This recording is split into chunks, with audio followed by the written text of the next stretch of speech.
This is Lloyd Brown giving full endorsement to Stuck in Emotion Radio. The station with integrity, the station with a difference. Remember me tell you, Lloyd Brown says so. Full endorsement. Stuck in Emotion Radio. We now stop till we drop. Sing, bless.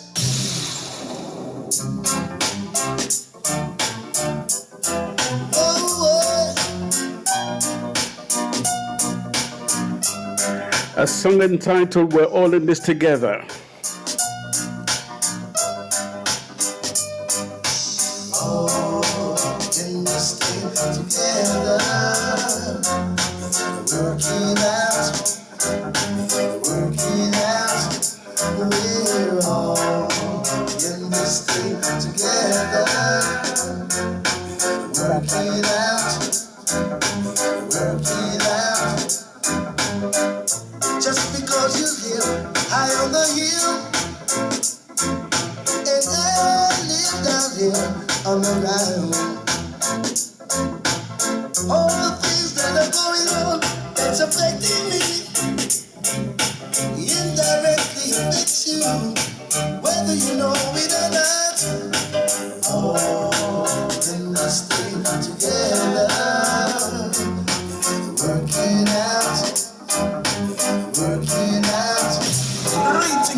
SPRB Radio, the station with integrity. Remember me tell you, Light Brown giving full endorsement to the team. See? So SPRB Radio, I beg you, kick it to it. Let it go.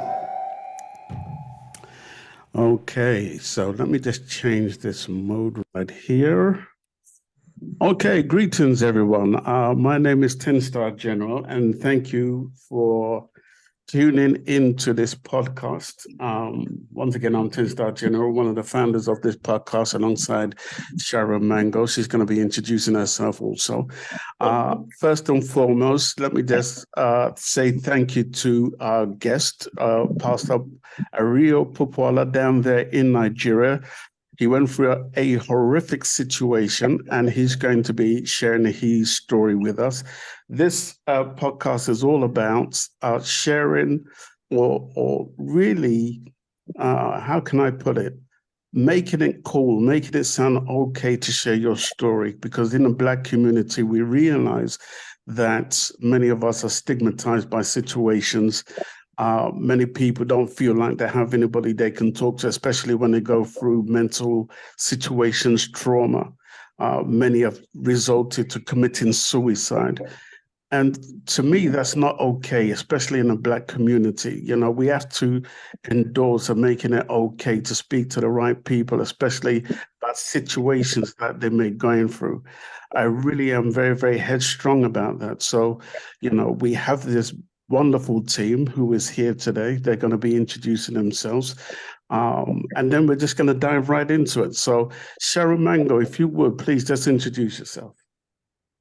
Greetings, one and all. Good morning, good afternoon, depending on where you are. My name is Sharon Mango, the other founder of this podcast. And today's guest, we're really excited to have him here because, how should I put this now? This, when you listen to this story, it literally is a test of resilience and faith, love, patience. It's so much encompassed, and we are so looking forward to hearing his journey, his testimony, his journey, and what the outcome is today. I'm going to go around the room real quick of our team members. I'm going to go to Beverly Notes. Just introduce yourself, please. Beverly? Greetings all. This is Beverly Notes, and I'm a member of the SPRB Radio Podcast Team. And today's mental health story should have everybody. I don't know how they're going to feel. I know how I felt just hearing it. So everybody's going to feel very, very, very traumatized at what they hear. I was. But I don't know what to say, but I'm here. Thank you for all those that came in here. And Pastor Ariyo, Just make it happen tonight, please, okay? You know what I mean. No Okay. problem. All right. Sharon Bentley. Sharon B. Yeah, hello. Greetings, everybody. Greetings. I'm Sharon Bentley from Vibes Peace Freedom Music Promotion and a member of the SPRB Radio Podcast Team. I'm happy that everyone is gathered because this is something that we all have to cope with somehow or the other. We are in a time where we need each other and we need to share our story. Therefore, on the behalf of all the team members, welcome everybody, new visitors, everyone, welcome. I'm happy you guys are here. Thank you so much, Sharon. DJ Maestro. Yes, good evening, everyone. Blessings to each and everyone. Yes, I'm DJ Maestro, DJ for many years, and I'm currently on Lovers Rock Radio. And I'm just, honored to be part of this powerful SPRB team, and looking forward and listening to what the pastor has to say today. So, Pastor, you just take your time, my brother, and tell your story, man. That's all you can do. So, blessings for you today for coming on, and to each and everyone who's joined us today. Okay. Thank you so much, DJ Maestro. Althea, please, while we still have you, Althea, if you could unmute, my love. Good evening, everyone. Bear with me, Pastor, 1 second. Yeah, I've muted. Can you guys hear me? Yeah. Yes. Blessing, kings and queen. Hope you're doing fine. My name is Althea Bailey. I'm part of the SPRB podcasting, fitness instructor, stroke, fit. Also, it's good to have you to tell your story and the power that you're going to encourage somebody else to tell their story and also to help everyone. So we all need that support. Amazing to have you on there to tell your story. So God bless you. And we're all here. We're all here. We're all here to support you. Thank you. Thank you. Thank you. Althea. Thank you so much. I think that's it, right? B, we can kind of get started. Star Moyo, Star, if you would introduce yourself, please. Good evening, everyone. My name is Star Moyo. I'm one of the members of the SPRB, and just really, really excited to be here for the cause which concerns all of us. In terms of profession, I'm a mental health nurse, trauma therapist, coach, and above it all, I'm a lady from Africa who is very, very interested in these subjects that are really, really worrying, mainly to our communities. To Pastor, this is a huge step that you've done today of telling your story. Only share what you feel comfortable with. And, sharing your story is part of recovery. And that's being brave. And everyone who's here, whatever you hear, please make sure that if it's something that you feel that is so far quite hard to hear, please speak to someone. Well done, Pastor, for being here. Thank you very much. And once again, Pastor, it really is a pleasure for you to be here today. I'm going to let you dive right into your story, and there's no restrictions. I know you're a pastor, and I just wanted to express, your journey to us. And once again, thank you to everyone who is listening audience right now. I would just ask for everyone to stay muted while you listen to his story. So, Pastor, over to you, my brother. Thank you very much for having me on this wonderful platform.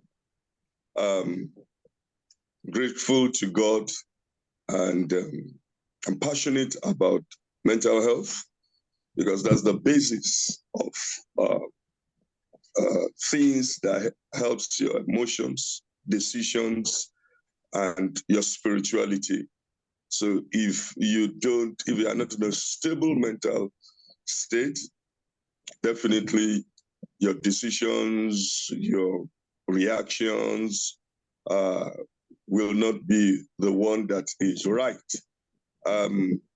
Like I said the other time, that our mental state is important, and it doesn't come, mental health doesn't come without what we call disruptions. And, disruptions in lives, disruptions caused by occasions and circumstances that brings you into mental health.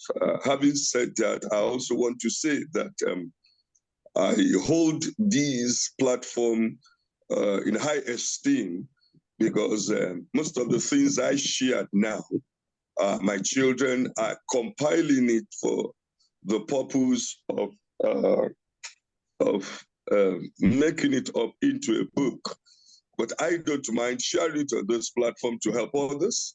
And I really want to use this platform to tell the managers of this platform that I release this information with the total joy in me to be able to help others. However, I believe that these materials will be kept safe and will be used to build the kingdom of God and the betterment of people that will listen to this program. It's still going to come. My children are working on my story to really make it available. And so for it to be shared, it has to be shared only to be a blessing to people and to build the kingdom of God. Having said that, I want to commence this by giving all the credits to God for his grace to have been alive. And I want to thank my family, especially my wife, for being with the journey with me for this 10 years of schooling in the school of life. And for the grace of God that has preserved me, preserved my marriage, preserved my children. Today I'm a grandfather, and I'm grateful to God for that.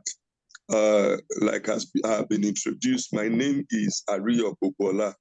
I am a pastor, I am a social worker, and I am also into Ministry of Reconciliation and Reformation. Now to go into my story. In 1995, an incident happened that changed the course of the journey of my life. It was 1995, June 19 to be precise. I worked with the military prior to that time. So a guy just came to invite me because of an incident that happened that I don't really have an understanding of. I don't want to bug you with that. You can pick it up on internet. It's there. My story is there on internet. Mm-hmm. But the most important thing is what happened. So the guy came to me. He's one of my juniors in the office. Invited me out, and because I thought he was my friend, but in actual sense, he actually brought me out because I work in the military installation. Police cannot come in there to arrest. So he brought me out from the barracks, and as we're talking, two men came, one on the right, another one on the left, wearing suits. And they said they wanted to arrest me. And I told them, for what? And they said, because there's a case, there's a report about me in the police station. I've not been to police station. I'm brought up in a Christian home, and with the watch over our names and the name of my family, I have been taught while I was growing that it must be duly protected. So for criminology, for criminality, for behaviors that are not right, we are warned strictly while bringing us up that we must be careful and protect the name that is transferred to us. So this is on the basis that we grew, and I've been keeping that in my transactions with people. So when the police said they have a case in the police station, I said I wanted to resist, but when they showed me gun, I had to follow them. I was hopped into a car and I was taken to the headquarters of the Criminal Investigation Department in the Lagos State Command of the Police. And when we got there, I was locked up in an office because they too doesn't really have a clear picture of why they arrest me. So I was there in the office and till morning, because I was arrested around 5 p.m. When it was around 3, a lady police came to me and said that I need to write my statement. I said, statement for what? He said, what I know about this incident. I said, bring the culprits you have arrested for this case and let them come and say that I know anything about it. They brought a woman and a man who are the actual culprits. And the first thing the woman said, called me by the name of my daughter. He said, Buki's dad, why are you here? I said, that's funny to meet you. They brought me here, and I don't know why they brought me here. So I don't know whether you mentioned my name. And so she said, no, we didn't mention your name. They brought the other guy. Said, we don't know why they arrested you. So they took them back, and I wrote my statement. And the police lady said, why do you write this kind of statement? We want you to write a statement and tell us what you know about it. I said, I am not there. And so what do you want me to write? He brought out the head of the mortar and hit me on my 2 knees, hit me on my shoulders. But because I work at the military installations, those things were not strange to me, even though I don't care. So I insisted, and she later she tried as much as possible to make sure that I implicate myself, and I said no. So we dragged that till early morning, being tortured, being beaten, and I said no. So eventually she left me, and by 7 o'clock, I was hauled into a black maria, and I was taken to court along with the real culprits. And when we got to court, they didn't even take us into the courtroom. All they just did was to get a warrant from the judge, a detained warrant from the court, and took me straight to a prison called Ikoyi prison. And when we got to Ikoyi prison, it was horrible. The facility is to take out 800 people. I was number 1,165, pushed into a segmented cell that is to take 36 people, but I was 152. I still had people queuing at my back. It was terrible, was horrible. I don't know the kind of word to use for it. Meanwhile, I was arrested. My people were not contacted. So my wife was searching for me all the places. I don't hang out. I leave office, go to my house. So when it is time to get home and she was looking, she didn't get to see me by an hour later. And there was no phone that time. 1995, we don't have GSM that time. We have only the office phone. So she was looking for me. I asked her to running, trying to get to other people, went to my office, at night, at midnight. And you can imagine the state of her mind, the state of her mental state, emotions, looking for her husbands. A woman that's just had in her hand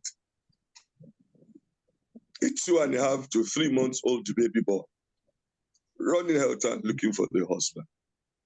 Well, after searching, she went back, and it was in the morning she heard from the radio that I was arrested. So she came, went to the police. They said they've taken me to court, and she came to meet me in the court. At Ikoyi prison, when I was pushed in, I'll just give you a pictorial idea. It was a small hall of a room of about 16 feet by 16 feet by 16 feet. And it was at the extreme of it, there is a little cubicle that was segmented out, but has a door to face the main room. Now, that cubicle that was removed was the toilet. No door, no curtain. And so when people are pooing there, you're seeing them directly. Whatever they are doing is direct. And it was a bucket toilet. So you can imagine the kind of odor that comes, the kind of things you see. They pushed me in, and for 2 weeks, I was throwing up. 2 weeks, I was throwing up every food, every fluid I have in me. I couldn't eat. I love dogs, but I can't keep my dogs in half of what is in that place. I was throwing up, I was throwing up, I was throwing up. I couldn't take anything for 2 weeks. Nothing could go into my mouth. And how do we sleep? Exactly like sardine. As it is sticked together. Now, the leg of the person, you sleep your sideways because there's no way for you to sit down. You sleep by the sideways. Now, the head of the person beside you stays at your leg. The leg of that person comes to your neck. So the 2 legs of the person is on your neck. Your own 2 legs is on the leg of the other person. And there's somebody who will draw you, and you go in, drop, and after the person drops the hand, you hear a click. That means your hip to the hip of that person will have to make a sound because there must be no space. In 5 days, I became white, back and front. Because as you sleep, there's no passage of air. Right. I became white, filled up with bruises, and that was how I was for 22 months.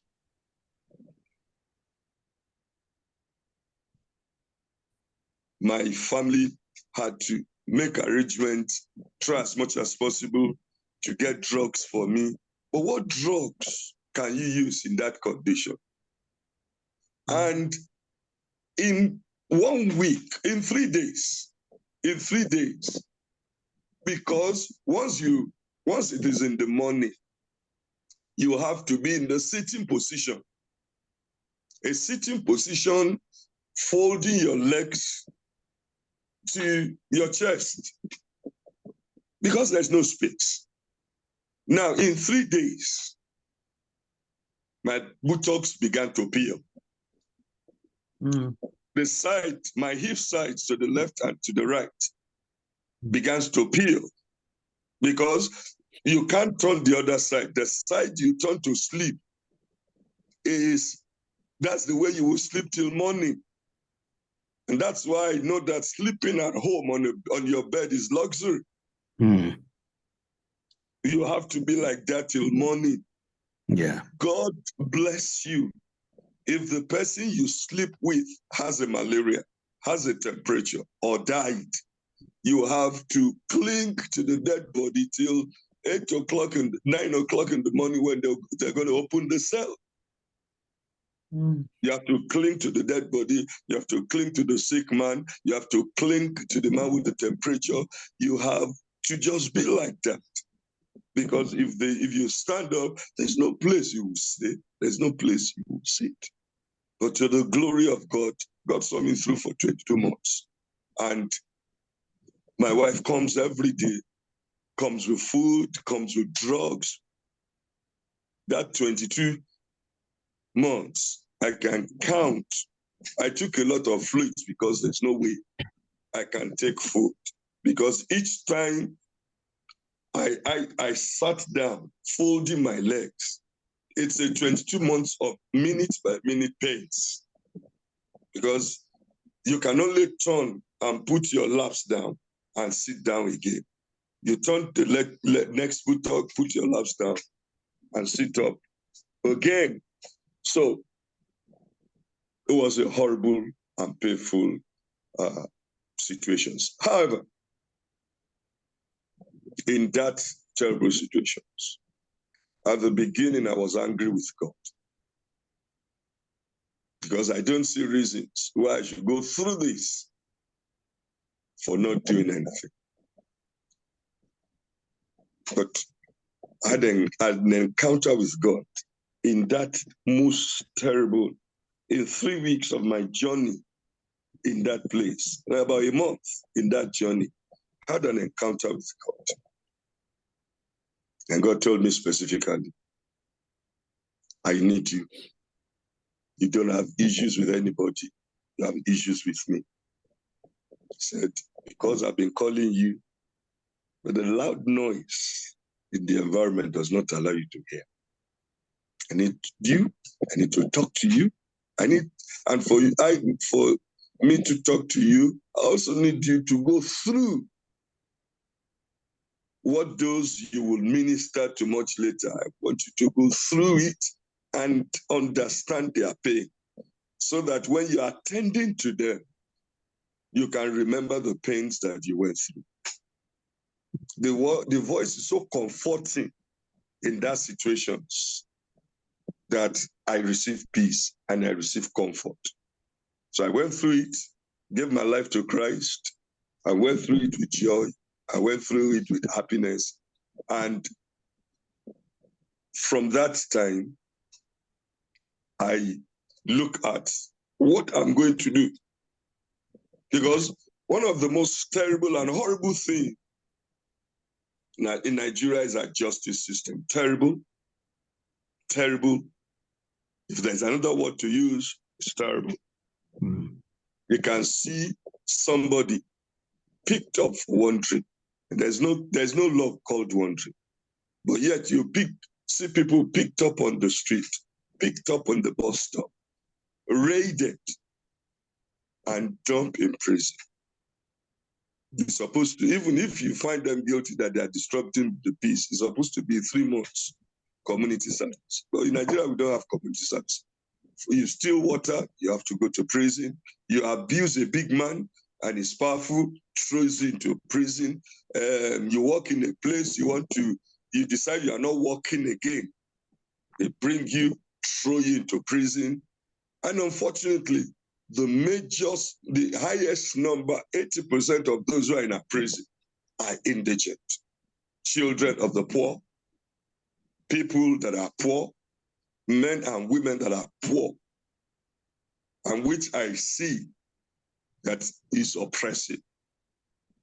In Nigeria, the law we have is 2. We have the law for the rich and powerful, and we have the law for the indigent and the poor people. So if you are in the upper sector, you can bring yourself out. You can buy good legal services and get out. Because from my experience, I've seen people who are arrested and 10 years, no trial. 12 years, 15 years, no trial. And one day they will just come and push them out. No home, no counseling, no rehabilitation, nothing. So when I got there, and I saw a lot and a lot of people coming in every day. There was a time we got to 2,000, the facility for 800. So I had to make up my mind that something I have to do. Not now that prison is a bit better. If I say it's better, I'm just talking about maybe maybe about 40% habitable. So I started writing. I wrote to the big legal luminaries that I know that calls themselves civil society, and I abused and insulted them. That you are doing human rights outside. Come and see violations against humanity and citizens of this country. So because of the insult, they started sending their lawyers that they should go and see that man that had the effrontery, is in prison, had the effrontery to insult legal luminaries. So when those ones came and met me, and I explained, I began to bring out all the cases. I've done lists. I've listed people, and I told them, look at this one, 5 years without trial, 12 years without trial, 7 years without trial. What human rights defenses are you doing? They couldn't talk. So they had to take the list, hundreds, and took it back to their principals. The principal looks at it, had to apologize, had to send them back to apologize to me. And that was the beginning of their entry into prison. After 22 months, I was moved to a higher prison called maximum security prison. But before I left, in 22 months, close to 30 people were released by that intervention. And it was ongoing when I was moved to maximum security prison. Now, under 22 months that I was on trial is another phase. Now, a black Maria is to take about 50 people. But when we're taking in a black Maria, and when they come, about 250 to 300 of us, they packed inside the black Maria. When we're going to court, we don't wear clothes. I'm telling you what I go through. We have to be in boxers. They're not saying you should not wear clothes. But if you wear your clothes, by the time you get to the court, you look like a madman because you're drenched. So you go into the black Maria, folding your clothes in a nylon and putting it somewhere. And when you get to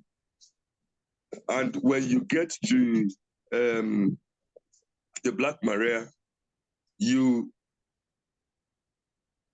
they'll load you, and after you are loaded, then they will now, when they find out that it's stopped, they will ask us in chains to wait. Then they will close the door. The driver will move a few, press the brake, and all of us will move forward. Those in the black Maria will move forward to create space. Then we'll reverse, open, and load us again. Well, by the time you move 3 minutes journey, the black Maria is waterlogged by the sweat of people. Is waterlogged. You see full water dripping out of as if you carried an ice block. So when we get to court, you will now push you into the court cell. The court cell does not have a toilet. So if you have a running stomach, just get to a corner, you poo on the ground. You want to wee-wee, you wee-wee on the ground. And nobody clean it. The one who had gone to court previously messed up the place, you come back to meet it, you have to just endure it like that. You're locked up in the cell just like that. And they will now be taking you to your various courts, handcuffed for a civil case. That's the way we go to court. So, and after eventually, at times you can go to court in such a horrible experience, pain, trauma, and you get to court. The judge takes 4 or 5 cases or 10 cases and said, I'm tired, take them back. Mm-mm. And you can't blame the judge. You can't blame the judge because the judge had to write everything everyone says. Had to write, ask questions, write. In some cases, government will frustrate. The prosecutors will not come. So after working for some time, she gets tired too. She's human. He is human. So it takes the little she can take and decide that she had taken enough for the day. So you'll be taken back in such manner, back to your cage. And that is the way I had to stay for 22 months. At the end of 22 months, I was moved to maximum security prisons.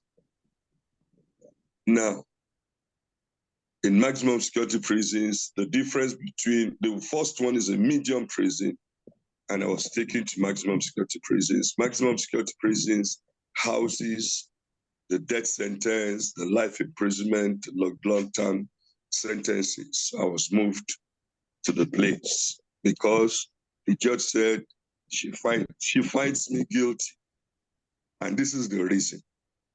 Now, let me just open your eyes. The children were taken as a witchcraft and treated by the head of the church. I was going to White Garment Church there. And so when we now got to court, they now said because, one of the things is that because the judge is a lady and the children were ladies, said nobody, irrespective of their positions, whether they are, if there was biased, I took it because I've already had the understanding that I should not complain of anything by God. I said, no problem. So I was convicted for 10 years. I was now moved to a maximum prison. Now in maximum, so after I was convicted, under normal circumstances, the 22 months I used is supposed to be removed because I've been in prison for 22 months. But the judge insisted that I should start all over. I didn't complain, so I went. And when I got to maximum prison, because I had in Ikoyi prison, I already had a picture of where I was going, because God told me the journey has not ended, and they are taking me to a place with upstairs. So I started asking the officers, the wardens, where's the place in Lagos State that has an upstairs? And so they told me it's maximum. So when I got to maximum, I know my schooling and my work has just begun again. So when I got there, began to encourage other people. Maximum is just a bit better. Because you can't treat people that are going through death sentences or long-term sentences like you would treat somebody who is awaiting trial. So the condition is terrible. It's still terrible. But at least there's a relax. In Ikoyi prison, they only open us for 45 minutes, where you will struggle out, wash your clothes, do whatever you want, and in 45 or 1 hour, you are locked back. That's the only fresh air you take for the day.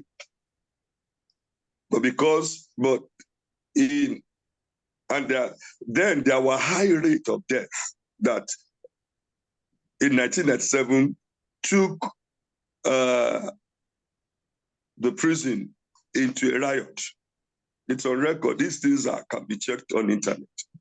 Now, so after the riots, they increased opening from 45 minutes to 2 hours, but they will lock you back, even with such congestion. So in maximum, they relax it. They will open at 9 in the morning and shut by 1 o'clock in the afternoon. So even though the condition is terrible, but you have a lot of time to move around, take fresh air, do whatever you want. You can go to, there is one old rickety library, you can go there to read, can go to workshop, and do other things, even though most of the machineries in those workshops are obsolete. So I invited those lawyers again to Kirikiri. So as soon this time we have become friends. I just wrote them that I've been moved to maximum. So they came, gave them the list of those I need them to help and assist. And that was how I brought them.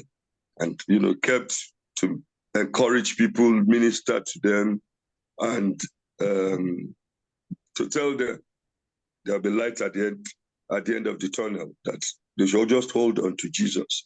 So that became my work. That's the first work I did in prison. Move from one cell to other, preach to them. We're very vibrant fellowship. Very, very vibrant fellowship. When I got to maximum is supposed to take 1,020. But when I got there, maximum was locking up to 2,700. Wow. Well, we are on like that. And but I want to really appreciate God. I don't know how God did it. Just one prayer I prayed when I was moved to maximum prison. I just told myself, God, just one thing I need to keep my marriage. I don't know why I just made that prayer. But my wife had been a wonderful woman. I had to, when she was coming, every time, I had to now sit down. I don't want this woman to break down. So I had to do a kind of a timetable for her. Don't come every day. Don't come every week. Come 2 times a month. And we have to, she said no. So she said, okay, I'll not come every day, but I'll come every week. After some time, I said no. So she had to agree to make it 2 times a month. So, which I'm not also comfortable with, because I know the awesome responsibilities on her shoulder. I was in the civil service. We've just started life. We're just getting settled. So I didn't leave money. We just have a meager savings, which I know had gone in getting lawyers, in running around, because in Nigeria, even if you have people in prison, for you to see them, you will pay through your nose.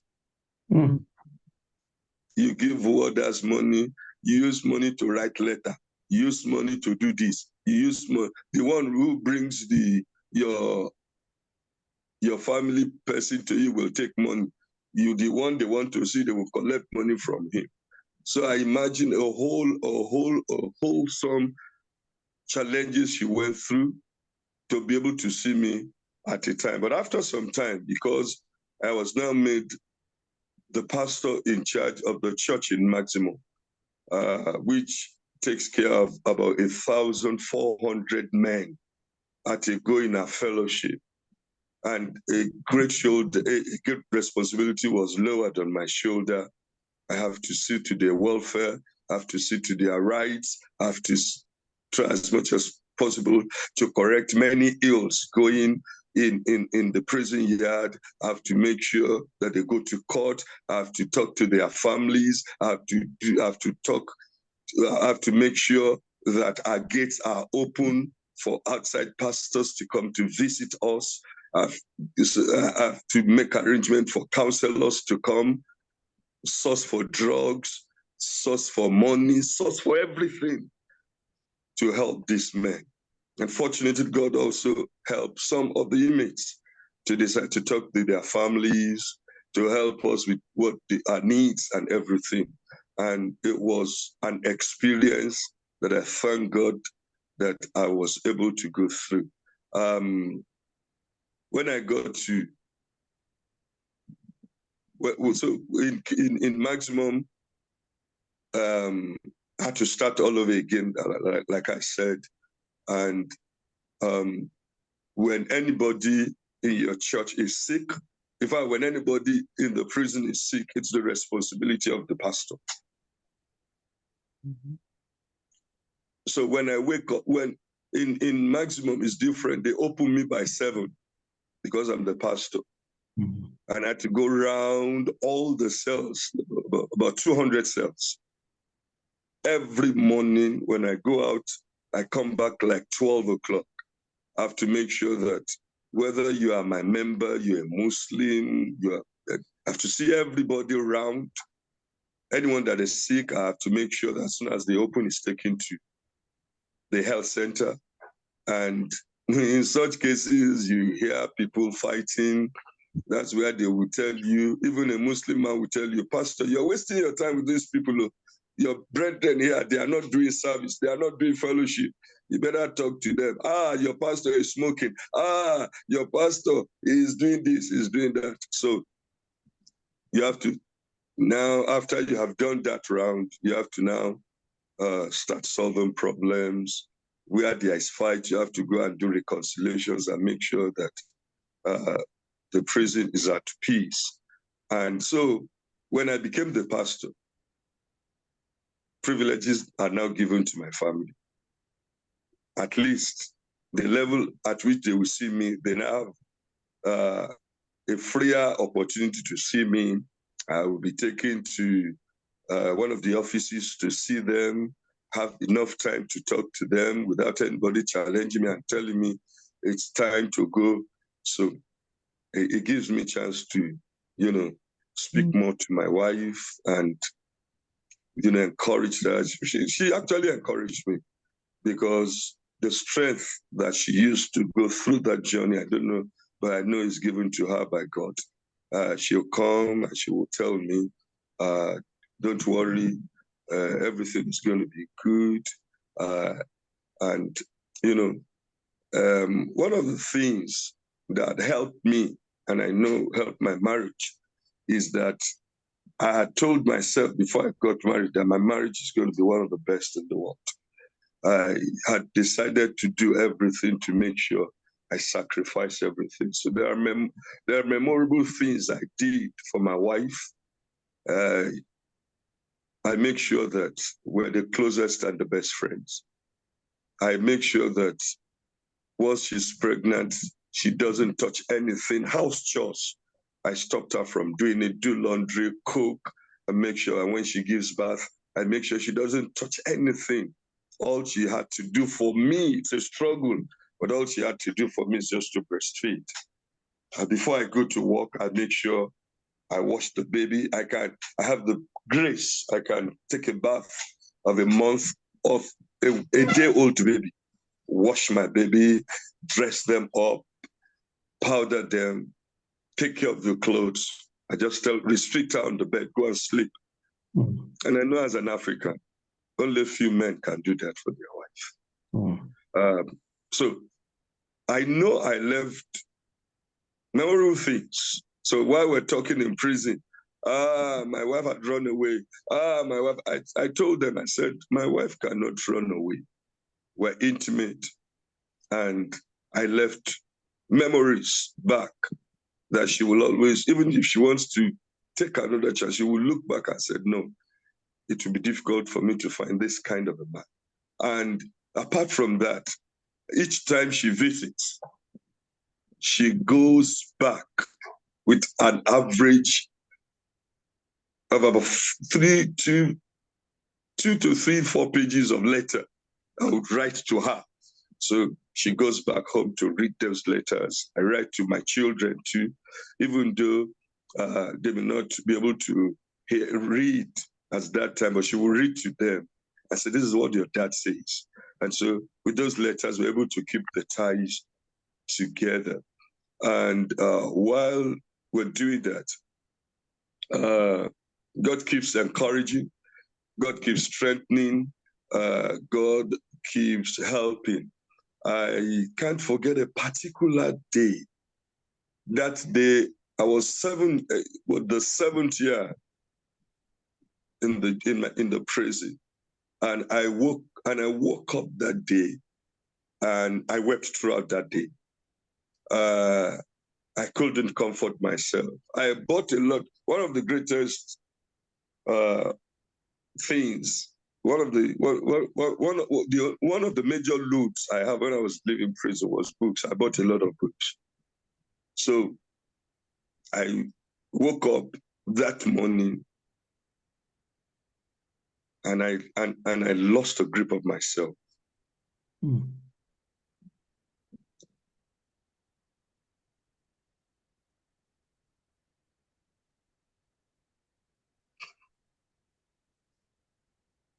Just excuse me just a minute. It's okay. That's all right. Take your time. Take your time.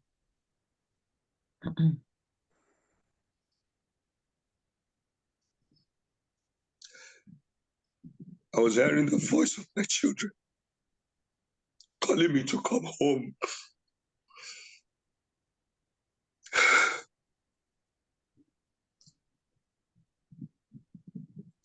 I had the voice throughout the day. And I had people to minister to. I had to keep myself. I was weeping inside. But I have to attend to other people.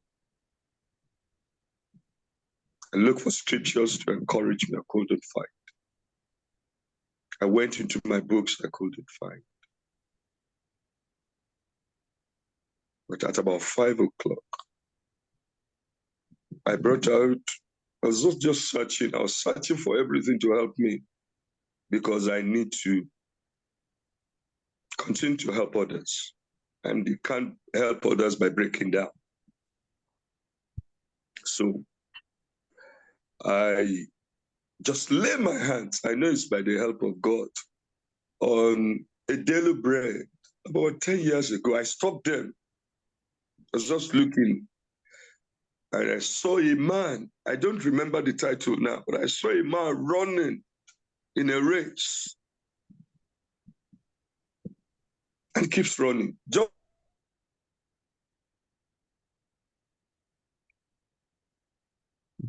to my heart that you're in a race. You want to break down? Don't break down. Just keep going. And that's where I pick up my strength from. And, somebody came the following Sunday. So I had to tell God I want to go home. But on the Sunday of that week, the church I attended now used to visit. I don't know, I'll be attending the church now. Visited us. And the first thing, one of the ministers that came just come straight to me. Said, you want to go? You want to go? You have not finished your school? I didn't discuss with him. He said, you have not finished your school. Don't break down. God said, You are about to go. But you have not prepared your successor. You have done things that have not been done in this prison before. You brought reformation, you brought sports, you brought so many things. You can't go without a successor. So start building a successor. You want to go in time, build a successor. And I was challenged and amazed at which way the Holy Spirit could have, be able to use somebody I never discussed with to speak clearly without ambiguity to my situation. So I recovered from it and I get going. Now in Maximum, there are so many experiences of mental health that I see. There's so many people as a pastor that I went through, They called me one day that a man was fighting everybody. He was in the death cell. And what happened was that he actually lost his mental state and was fighting everybody. So in the morning, they had to take everybody out and they left him. And like I said, every problem in prison, the pastor is the owner of the problem. So they came to call me and said, the wardens came to call and said, Pastor, one of your men, and that guy happens to be my pianist in the church. So I had to go to see him. Immediately he saw me and said, Pastor. So I told them, they should open. I want to go in and they should lock me in with him. And everybody was saying, no, I should not go in. I said, open. Let me go in. So the warden opened, and I went. And immediately he saw me. He hugged me and began to cry. And before that, they said for 2 days they had not eaten. They had not done anything, spoken to anybody.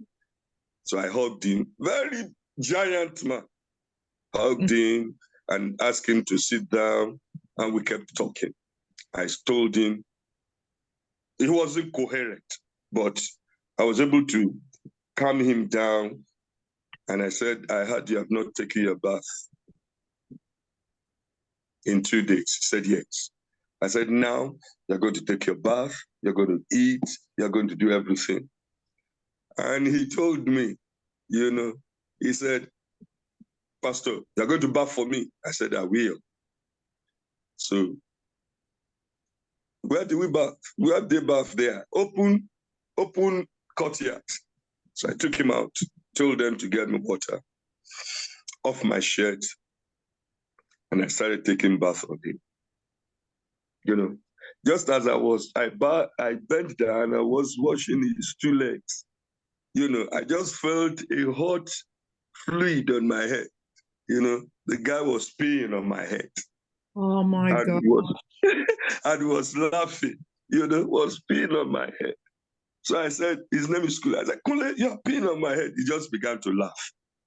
But what do? I have to continue to do my work. I just take some water, wash my head, and wash him up, and washed him up, clean him up, dressed him up, and take him back to his cell, make sure he ate his food, and take him back to the hospital, and took him to the hospital to be treated. All these things, this thing doesn't bother me because I've done a lot of pickup of people, There are several times they will call me that one of my members has run, took a run and will drop themselves into the septic tank. As a pastor, they will come and call you. Whether I like it or not, I have to arrange for bringing him out. And there's no way you bring him out that the faces in your clothes too are gone. So I have to get him out. I have to wash him up. I have to make sure that he's okay. These are experiences, several of it, that God helped me to be able to be a blessing to that community. And You know, it doesn't really make me to know that I had suffered because I've been able to impact lives. And but God rewards me because when I was about to leave prison, okay, I've admitted something, you know, after about 5 years, the prosecuting team, one of the prosecuting team came to visit me and said, I'm sorry. And I said, you are sorry for what? I said, I am sorry because we know you are innocent, but our hands are tied. But since we did your case, we finished your case, my boss was made a judge and didn't say 6 months before he was sacked by a small case. He lost 29 years of his service to the government. A lot of the team, we have had people who had lost their child, but people, and presently, that son is sick. I said, I don't know whether you go to a soothsayer and they said it is me that has brought this onto you, that me, the first day that I've given my life to Christ, with all sincerity of my heart, I've forgiven everybody that's offended. I said, no, I should just forgive. And she knelt down. I said, no, please, I don't want this, you know. And after some time, she got up. I said I would listen to her if she didn't get up. So she got up. And then I was actually compiling the list. I have a much interest in the people who are condemned to death. So always, at times, I created files for them. I write on their behalf to the government. So I was working on their files when she came. And so she told me, she was pressing me, if you have forgiven me, then tell me what to do to make you happy. I don't want your money. I don't want anything from you. I don't want your intervention. I'm in God's program. I don't want anything. But bear with me. I have forgiven you. Take my word. And she continued to pressure me. I said, you want to make sure I give you an evidence that I'm happy? It's no problem. So, and I had, because then we had about close to 600 men on death row. But the ones that had stayed as much as 26, 37, 30 years, I compiled them to see what we can do. And they are 21 or 22. Something just sprang up in me, and I held the list. I said, you want me to be happy? She said, yes. You want me to be happy? She said, yes. I said, take. Get these people out from the death.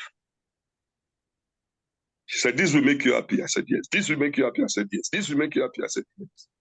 And she left. That was around May ending. October 1st, 22 of them were released from the death row. Wow. 6 of them were released to go home. About 10 of them were commuted to 14 years. And the rest were given life imprisonment. I was happy because at least get them out of that death row, having spent a lot of years in the death row. So there are several experiences. Several people were released, several interventions, people we took to court. And another, one of the most important things that I'm enjoying today, I can call any officer in the correctional center from my phone.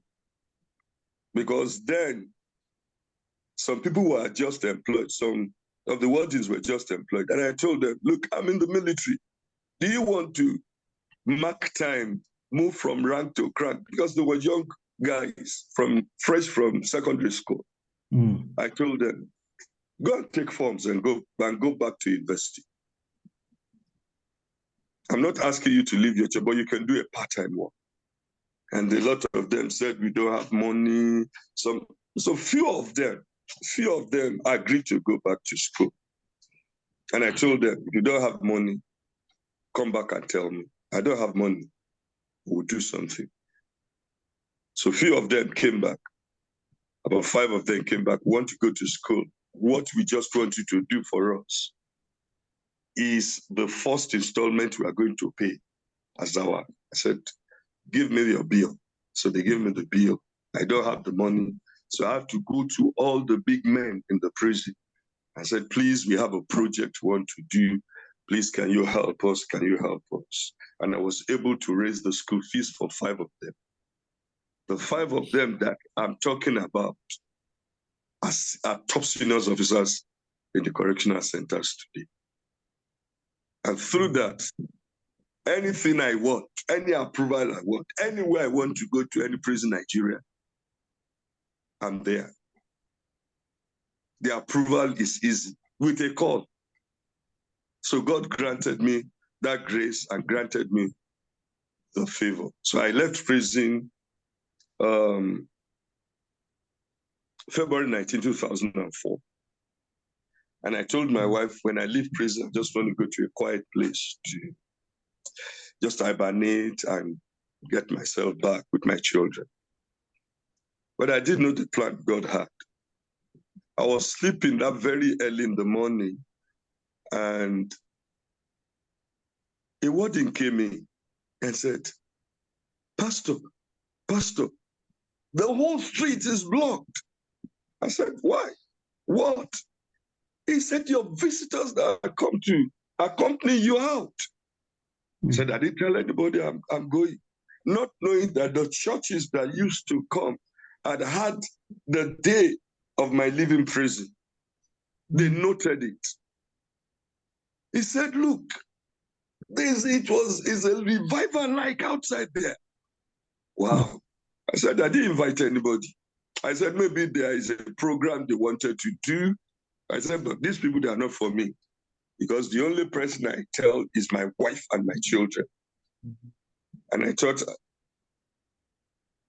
just have a quiet place. I don't want anybody. By the time it was around 8 o'clock, because they used to have early morning meeting, their officers. And so they will not, it was Thursday, they will not open until around 11. By 9 o'clock, they called me that somebody wanted to see me at the gate. I said, So I went to the gate. It's one of our pastors. Came with suits, with shoes. I said, we just feel that we should make sure you come out good. I said, I'm okay. I have things to wear. So I collected it. Not up to 30 minutes. Another church came again, brought another set of suits. I said, I've had what I'm going to wear. I took it and went back. Now I got back to my cell and I'm in trouble. If I wear this of this church will say, I am on the side of this church. What am I going to do? How am I going to wear? Which one am I going to wear? Because I had the premonitions that they saw themselves. It's frozen slightly, yeah. Okay. In my all right, Pastor. In the prison. Pastor, yeah. you froze slightly. So just rewind slightly. Okay. I said I know that the two churches will have, their representative will have known that this one is bringing suits, this one is bringing suits. So I don't want to offend any of them. Right.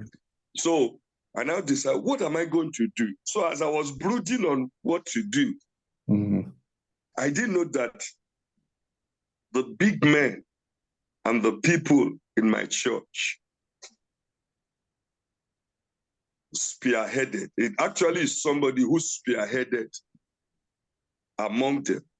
And they had gone and bought a suit, a shirt, a shoe, a top-class suit. I wore a shirt. I had to now decide, this is what I'm going to wear, since this is given to me by my people. I came out dressing like a bank manager. I came out and they told me, don't bother yourself. Talk to anybody. You are not the same person that came into prison. They encouraged me. And they said, look, you've been a great man for us here. And some were wailing, crying. Who is going to be helping us? Who's going to be attending to us? Because before we became pastors, nobody was doing this for us. Who is going? I now told them, I said, I'm leaving now. From next week, I'll start coming back to this prison to attend to your cases. But I know that the prison rule says that if you leave a prison, you can't come back to that prison since 6 months. So when I went back, when it took the wardens about an hour to get me to gate, I was overwhelmed by the inmates, dragging me left, right, and center. I got there. The head of the place said, look, I'm going to discharge you myself. So they had to take the register there. And I was able to, perform the going home rituals, sign the dotted lines. And when they opened, where I went downstairs, they had to detail a warden to follow me home to show the appreciation for the little work that God has given me grace to do while in prison. So immediately they said, they opened the gate. I had people say, he's coming, he's coming, he's coming, he's coming. As soon as they flung the door open, I stepped back into the prison because floods of people came. Wow. They were rushing to me. Pressmen were invited. They said they want to celebrate a man of God that is leaving prison. Came, swam on me, and we had a revival. And I was drowsy, rain was falling. We had a revival. People gave their lives to Jesus. One of the things that just amazed me was that there's a military installation, a Navy town. Those navies could not pass. Their boss came out and said, what is happening? They said, it's the pastor of the prisoners that is going. He said, I will have this crowd. He said, amazing, I will stand to see what is going to happen, because the roads were blocked. And I had to join, I had to stay to watch the scene. God today created a platform for me. And through that, because it was a Thursday, but by weekend, I was on all the papers. I was on the television. So Popoola from prison to pulpit came out like a maestro, came out like a bank manager, came out like a millionaire. And they wrote all those things. From there, they started inviting me to come and talk my stories to help others, to be able to give them hopes and encourage people. So following week, I started going back. So the head of the facility had to give instruction that because of the great work that I've done there, because he also told me, you have to come to stabilize this place. So he has to tell the officers, if I come tomorrow, allow him to come into my yard. So immediately I left. The following week, I started going back to prison. And for 19 years, I've done everything within my capacity to minister to the inmates, to help them with their cases. God has provided resources to get legal services, freedoms. chambers that gives me legal services. I've done a lot of work along with my wife to take people that are released to their homes, villages, as far back as Port Harcourt, Warri, help them to settle down. Since I don't have money to get a house for them, at least I can counsel them, at least I can encourage them and look at what and what. And so I joined the Redeemed Christian Church of God. And I don't know how, but in 2016, because any prison you go all over the country, you just hear my name. God was just giving me open doors to minister, to look at, we started education in prison. We started an open university adult class. I began to talk to people. We look at what we can do to improve the workshops, to, get people to train, get people to assist, invite churches to minister, to do programs, sporting activities, so that the mental state of people can be done. And in 2016, the Redeemed Christian Church of God deemed it fit to make me the head of the prison and hospital ministry for the whole of the Redeemed Christian Church of God. It has been a glorious moment that had to take me to several places, have to go to make sure that all churches in Redeemed Christian of God are involved in prison ministry, in hospital ministry. We do area boys.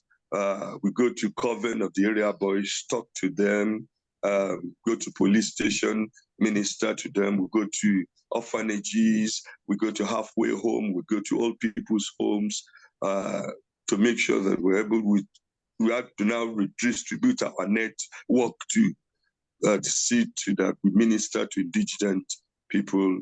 And yesterday we had a national conference which brought together resourcemen from the prison to come and talk about prison decongestions. We brought a top police officer to come and talk about evaluating the process, the guidelines of the police, what to see, what to do, training of the police. We brought a medical resource person to come and talk to caregivers like us on how to maintain our health. Because it is when you're healthy, you're able to affect lives. And we did that. It was an international conference, streamed live and attended by close to 1,000 people. It was a wonderful experience. And God has been so faithful. I want to end this by thanking God for sparing my life. My children are wonderful. My wife is a phenomenon. I don't know what to talk about this week. She organized my 50th birthday, my 60th birthday, and gave me the best of the best. I love you, my wife. I love my children. Wonderful, wonderful, wonderful. Thank you, Sister Gloria, for bringing me to this platform. Yeah. I appreciate everyone on this platform. I pray that this will be able to stable people mentally and give them a hope. There's always a light at the end of the tunnel. God has given me everything that is needed to have a life, built me a house, make me a grandfather, kept my marriage for 10 years of instability of situations. My home is intact. We loved ourselves more than we started. Well, we're just all together. My wife retired March 23rd, so I have the whole of her to myself. When I'm going to my mission fields, when I'm going to prisons, when I'm going to hospitals, she's always by my side to bless me. This is God's blessings in my life. My children are wonderful. Even though they're in Glasgow, they speak to me every day, every day. We speak hours, we speak in the morning, we speak in the night. We pray together every time. It's a whole experience, a good life. God has blessed me. Use people to bless me. Bless me. I've not worked for 19 years. I've not received any pay from anybody.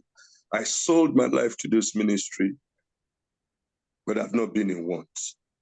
God is faithful. Thank you so much for having me on this platform. I'm grateful.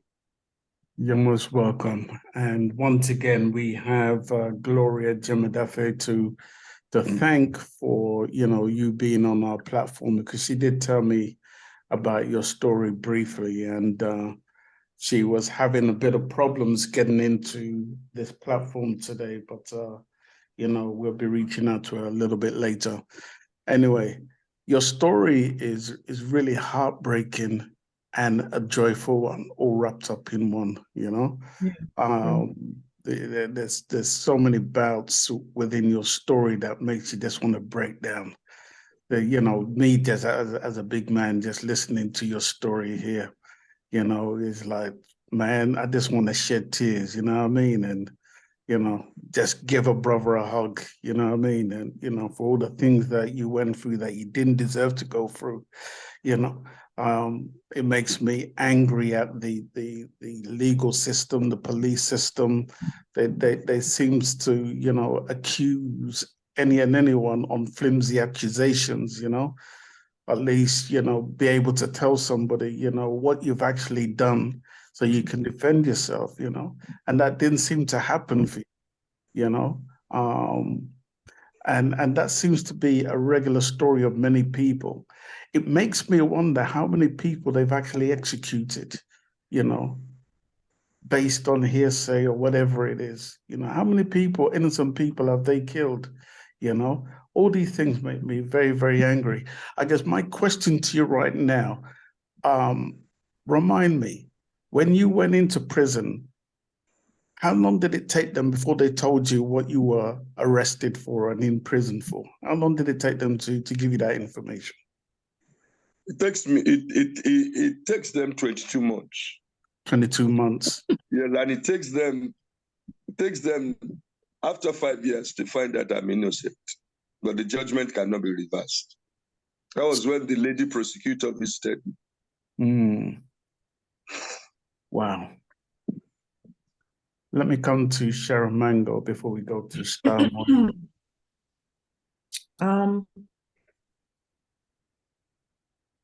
As 10 Star said, your story is truly heartbreaking and joyful.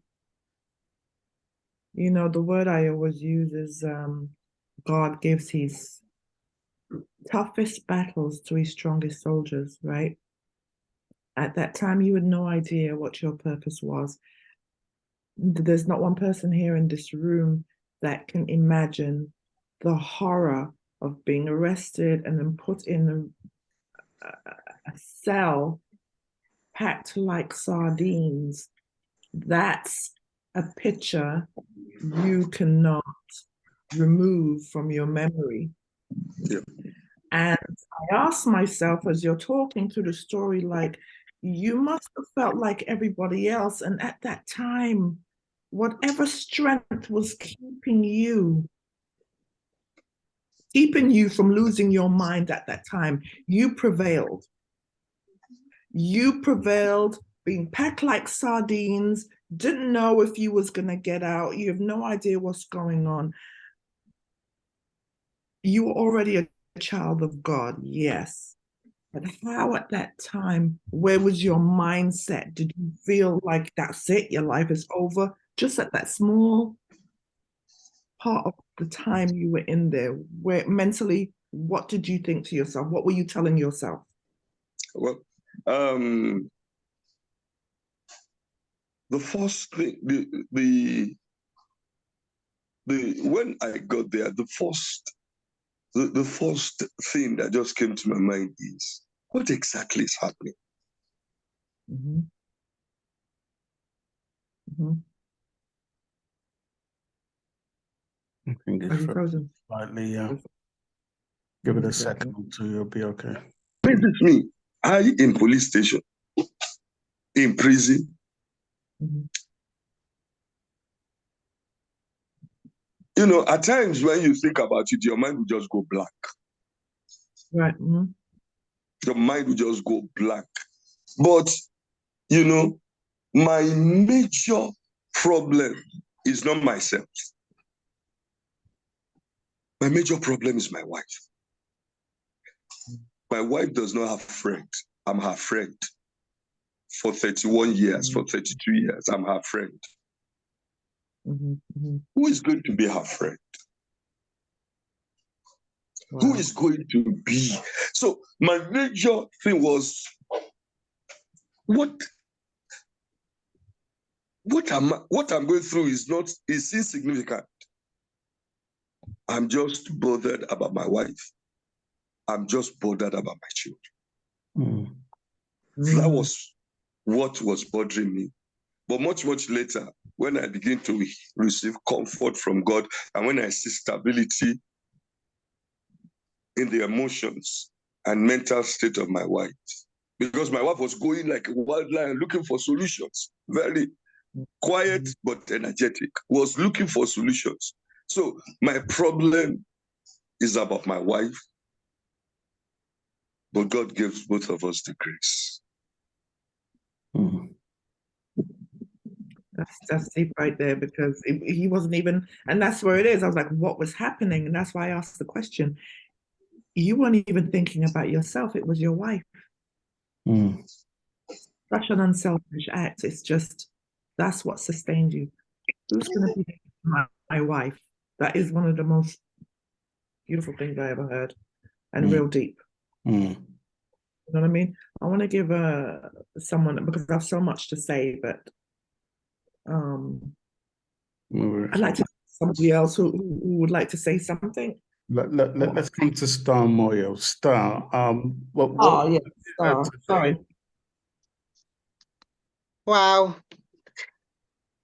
Like Sharon, like I think everyone on this call, I've got a lot to say, but I think there's two things for me, which when Pastor was telling his story, that made me think of. It made me think of the story of Nelson Mandela. And it also reminded one of the books which I read and I continue going back to when I was training to be a trauma therapist. And it's called The Body Keeps Score. And exactly the questions, So the questions that Sharon was asking, how did you manage? What was actually happening at the time? And thank God for your wife, Pastor, because that's what kept you going. You had a reason to continue with the focus and having that vision of being reunited with your wife. And I think for me, the big question is, to everyone listening to this and everyone on this podcast today, what keeps you going with everything that's going on? What do you want from it?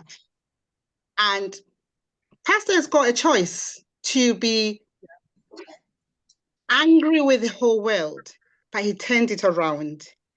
And actually that, in terms of actually processing trauma, the acts that you did, what you saw, how you helped people, how you had that satisfaction in actually making other people have someone to listen to them for the first time, that's what's made you the person that you are today.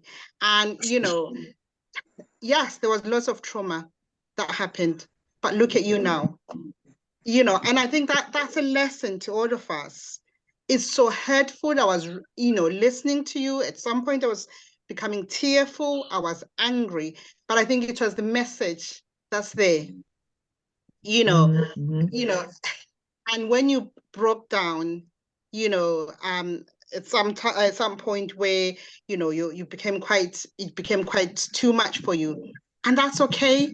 And I think that's what I want everyone to hear. Anyone who's going through anything, there are days where you're able to cope with things, but there are days where you're not going to be able to, and that's okay.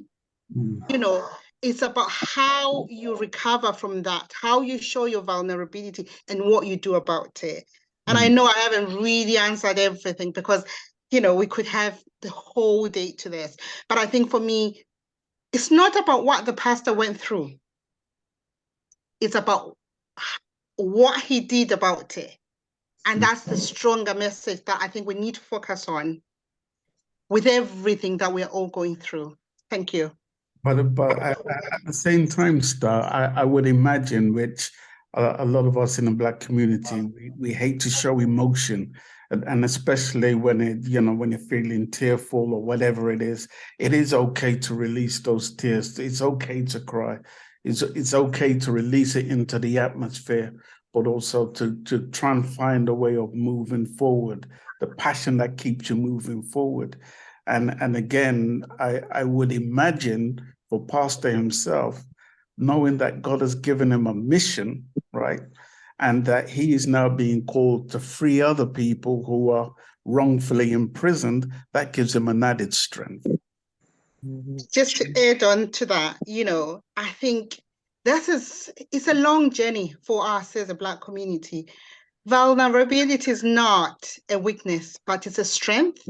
Thank you. And I think, it's just the way that the pastor talks about him, where sometimes it becomes tearful about it, how he talks about the love that he has for his wife, things that he did for his wife, before he even actually went to prison. How many of our, Black men would actually be happy and share that these are things that they're doing? And I think for me, it's about that humility, being humble, being human, and actually just being in the presence and actually having feelings, because we do. And these are some of the things that we grew up being told, being schooled, that you don't show as a Black man, as a Black woman. I think we just need to just reverse that narrative a bit and be the person that you want to be. In terms of actually, if you were to die tomorrow, how would you want people to view you? How are the stories that you want to be told at your funeral?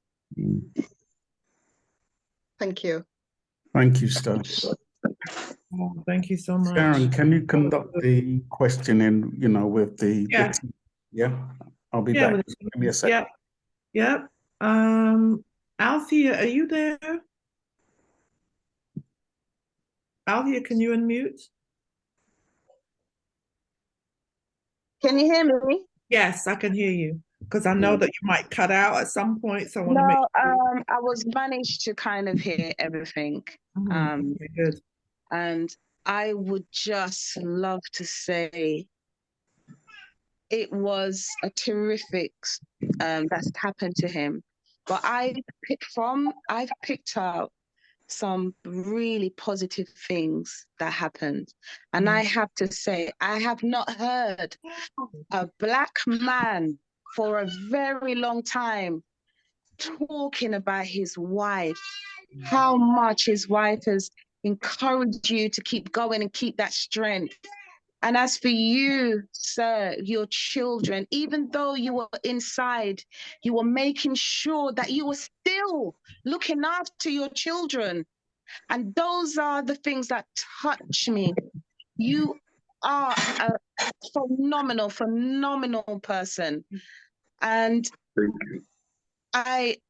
It's just touched me, and I would just love to say, God bless your wife. Amen. Keep her strong, keep her being beside you, because that is your queen, and you've chose so right when you chose her to be your wife, and that's all I can actually say by tonight.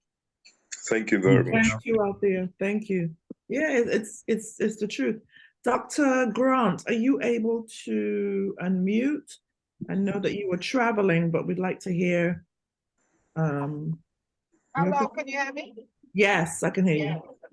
Sorry, I don't know if you can see me. It won't allow me to come on camera. I don't know why, but if everybody can hear me, right? Yes. Yeah. Okay. Hello, everybody. Pastor, that was a really touching, moving story.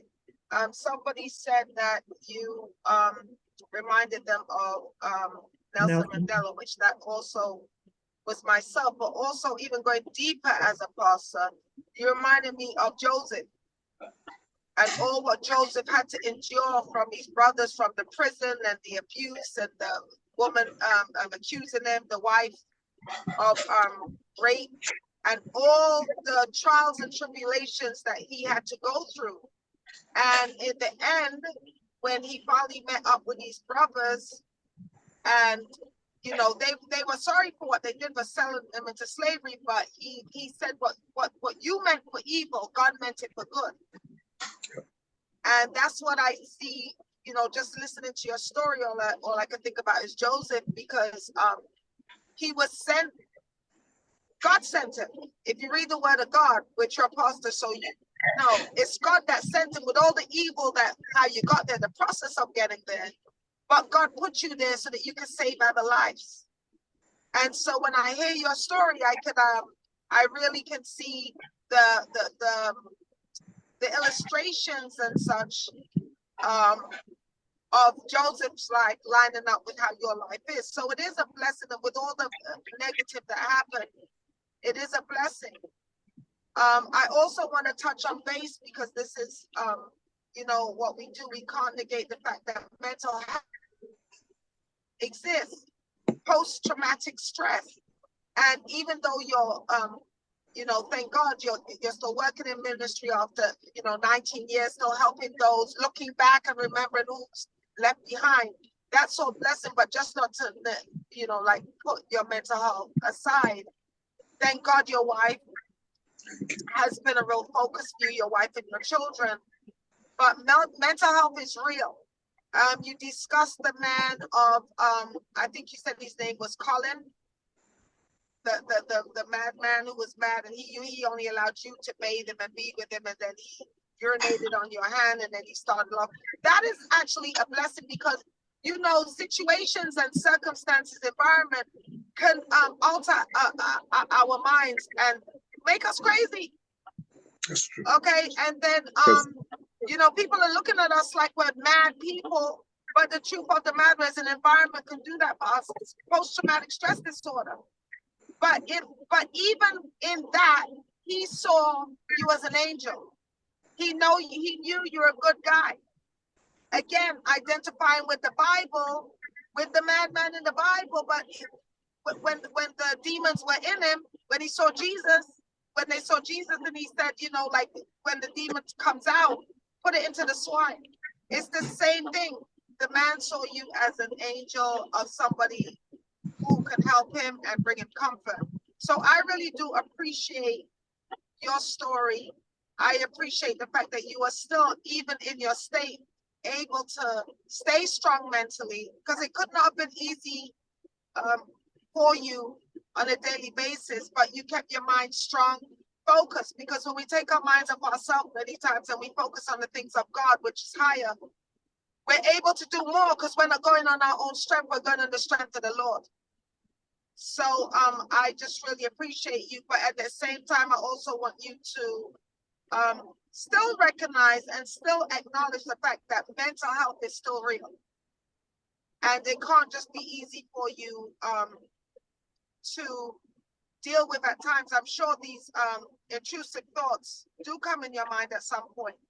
So it's positive that you still seek the mental health that you may need, and keep on telling your story. That's part of a healing process, to be able to tell your story and to share it with others. So I do appreciate hearing your story. All of us do appreciate hearing your story, and keep telling your story, because from you telling your story, you're actually disclosing and giving others an opportunity to tell where they are in their mental health state, and how they are also overcoming in certain situations. And those who don't even know how to get out of it, they have somebody like you around who can be an encouragement to them. So thank you very much. Thank you very much. Thank you, Dr. Grant. Sharon, who do we have next? I'd like to hear from, I'd like to hear from Ranking Ann. If we could, Ranking Ann, if you could unmute, if you'd like to speak up. I mean, you don't have to, but I'd like to hear from Ranking Ann. If she would like to unmute, if not. Okay. Sorry, Sharon, you caught me with my mouth full of cheese and crackers. Oh my gosh. Yeah, greetings. Greetings, Pastor. I didn't catch all of your story, but the part I caught was really moving and disturbing. And like everyone has said, it's wonderful that you're able to speak about it the way you have spoken about it. And of course, the aspect of, the love of your wife, the support of your wife, that was just a kind of major factor in all of this, where you are today. And really respect the way that you highlight, how important the part she played in your life was. And I just think it's wonderful that because you were able to focus on other people's issues and help others, why you were able to have the strength that you had and still have. Because I think with a lot of mental health and trauma, when you go inward and just think about what you're going through, it can break you right down and you never come back from that. But because you were able to focus outwardly and just kind of look to other people's needs, and still doing that today, that has carried your strength a long, long way, and I hope you recognize that it's that aspect of you having that kind of heart and mind that has really carried you through where it has carried you through to. So thank you for sharing your story. It has really touched me, and I'm sure many others that are listening. So thank you very much. Thank you very much. Thank you, Ranking Man. Thank you so much, Ranking. And DJ Maestro, as the only second male in our SBRB team, I'd love to hear what you have to say. Oh, yeah. Oh, damn. Yeah, I'm just hearing this story for the first time. Pastor, what can I say, man? You to me, you are a real gentleman, and the way I'm saying it is that, with all the horrific time you spent in that, I mean, you did 12 years, something like that. All the time you spent in there, the tribulation, the hardship that you had to go through, I don't even think you was thinking about yourself. You was thinking about your family, your wife, your children.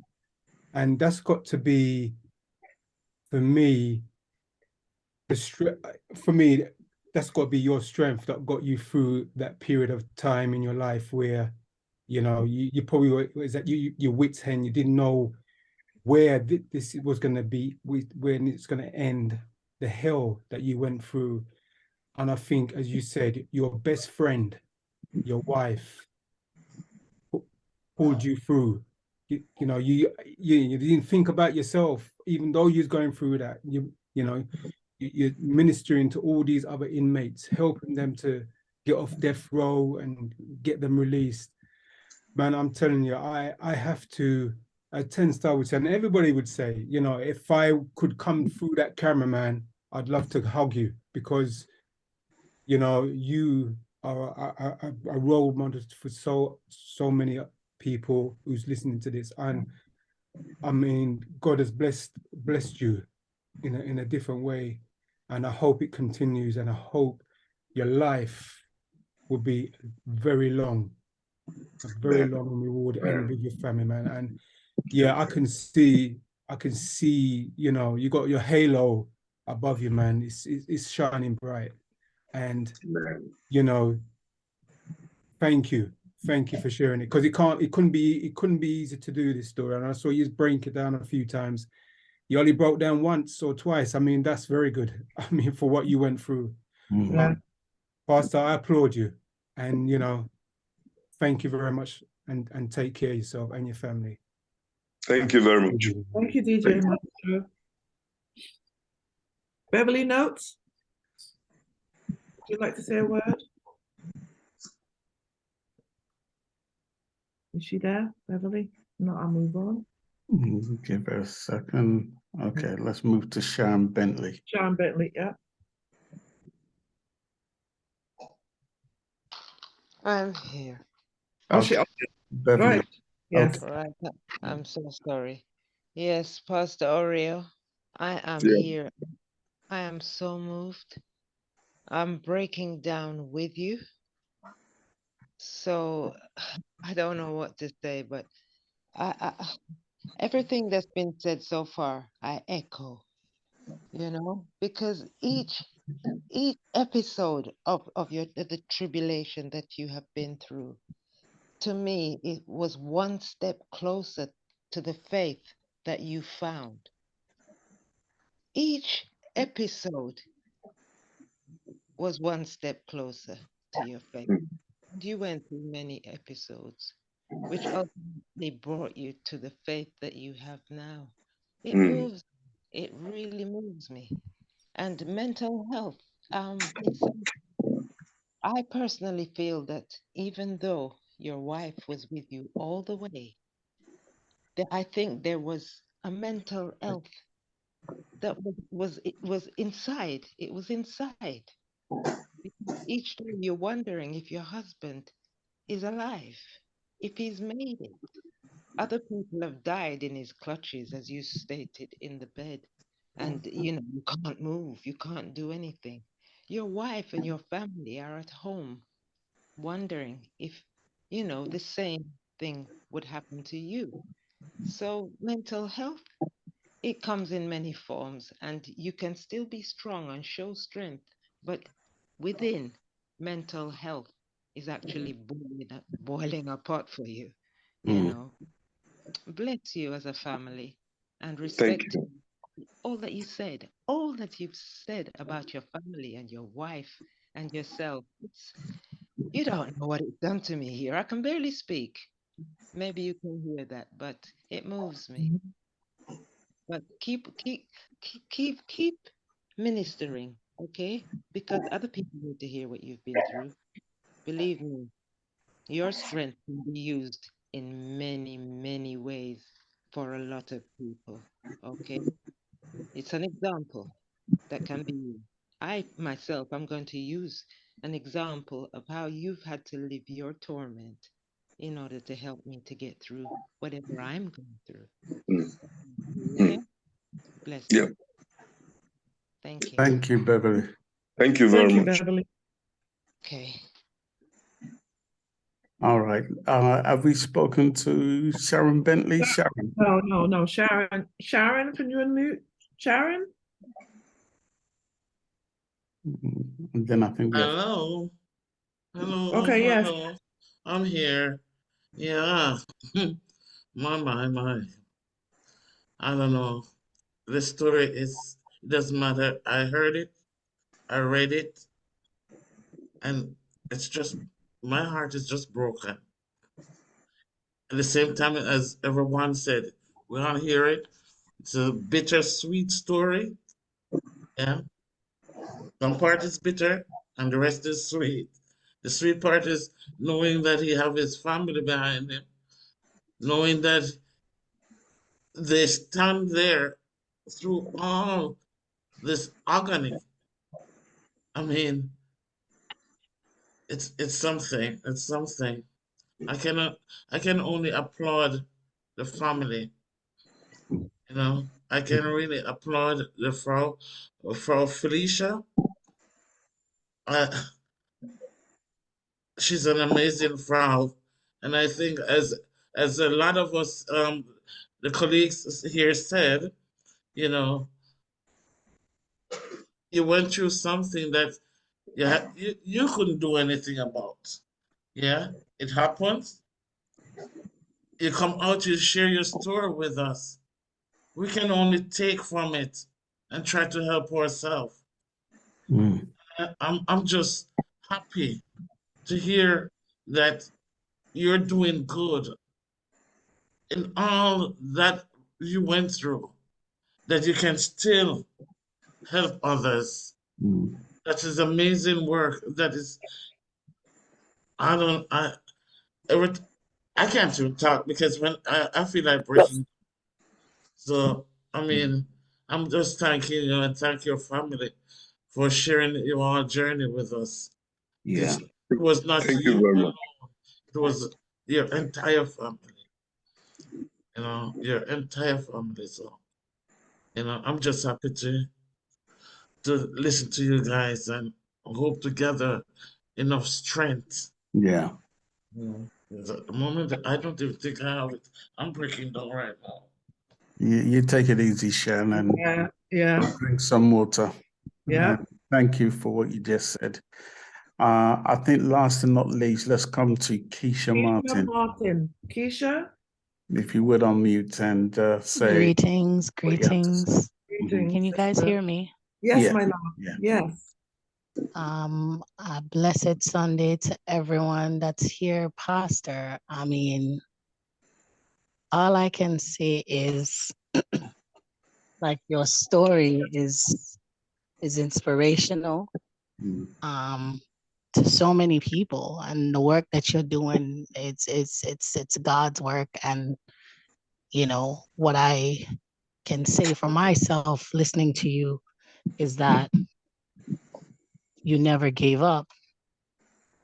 You never gave up, and you just kept faithful and trusted God in all things that you did. You went through. That is an inspiration, because you kept your eyes on God throughout everything.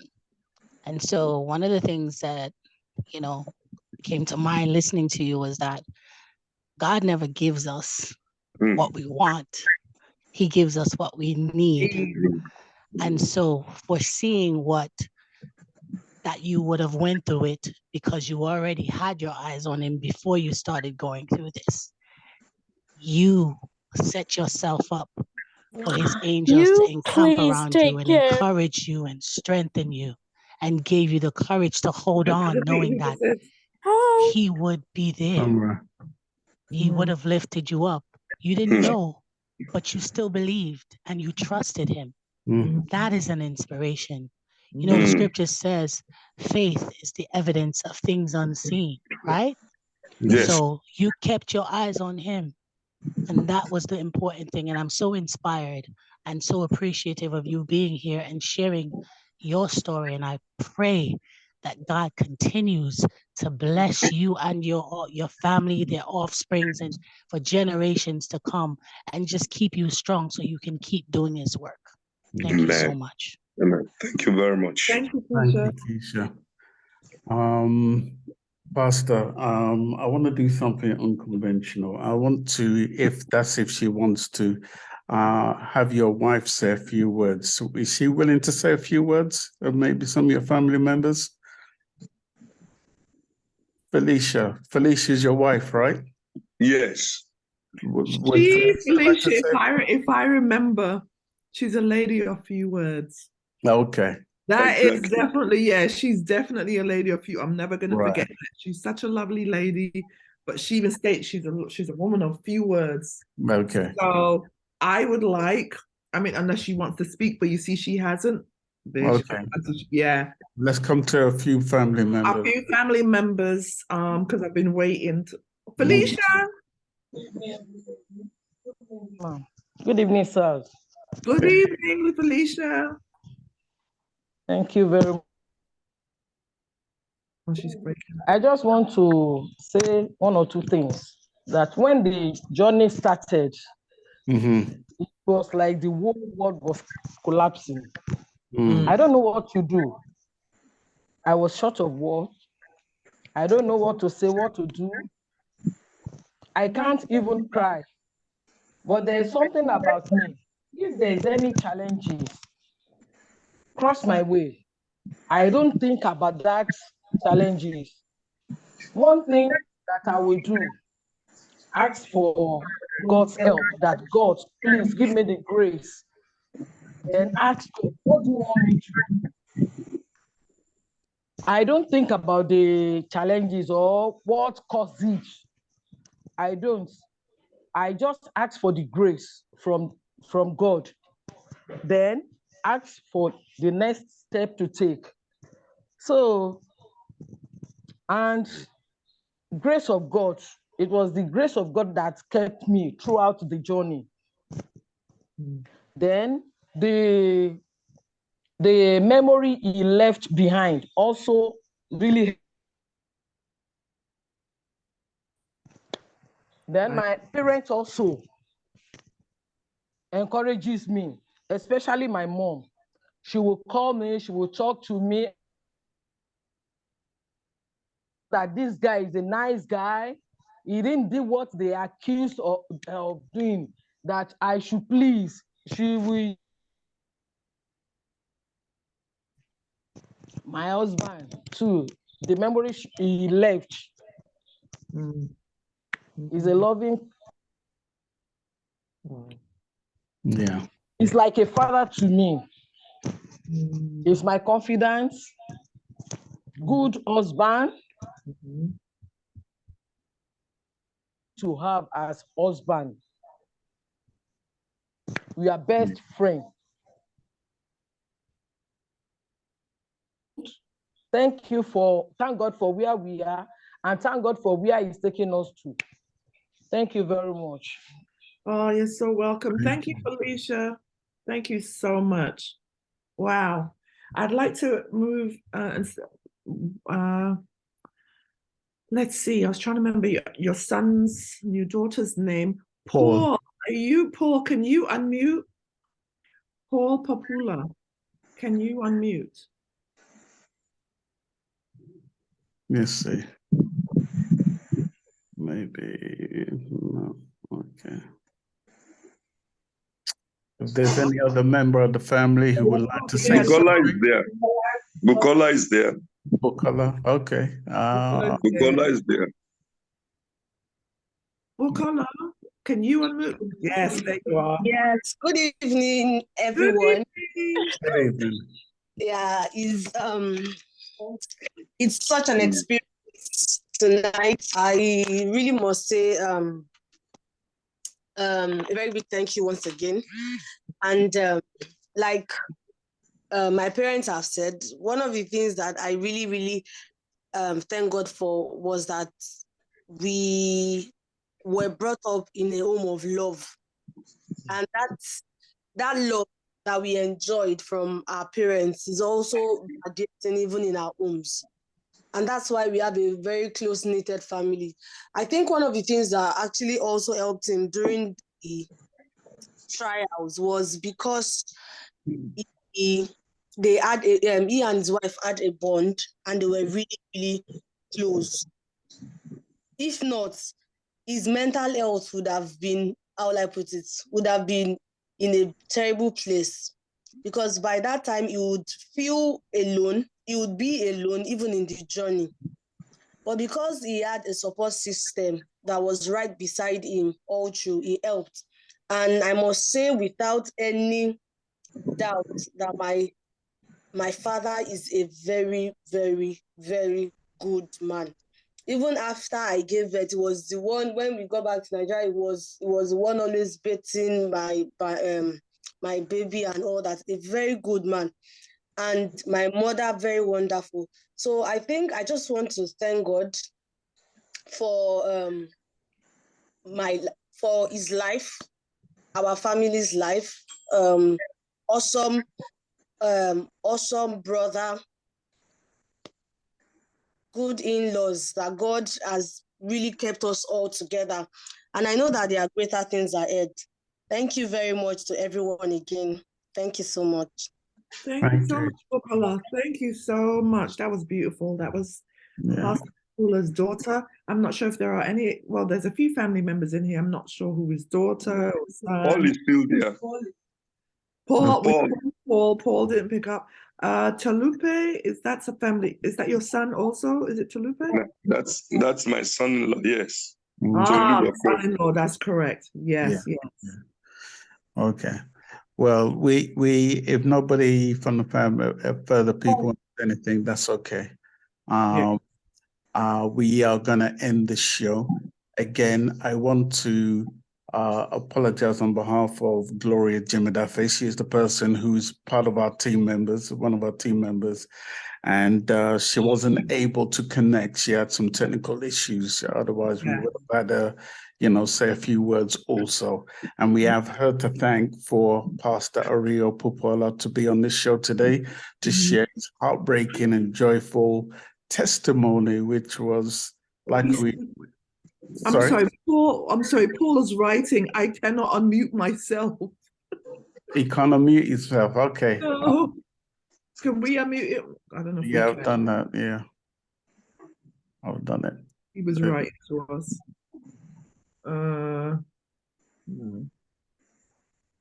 Okay. Give him a few more minutes. Yeah. And then, okay. Maybe he's unable to. Maybe it's his device. It could be too, yeah, but it's okay. No problem. Star had raised her hand. Tosin or Toyin? Toyin has unmuted. I don't know if she wants to say something. Star. Yeah. Good evening, everyone. Oh, okay. Yeah, okay. Yes, good evening. Toyin? Yeah. My name is Toyin Oshisaya. I'm Neil Popoola. Pastor Ariyo is my cousin. And he has been a very wonderful brother. I can't just explain. You know, there are 3 boys. He is the second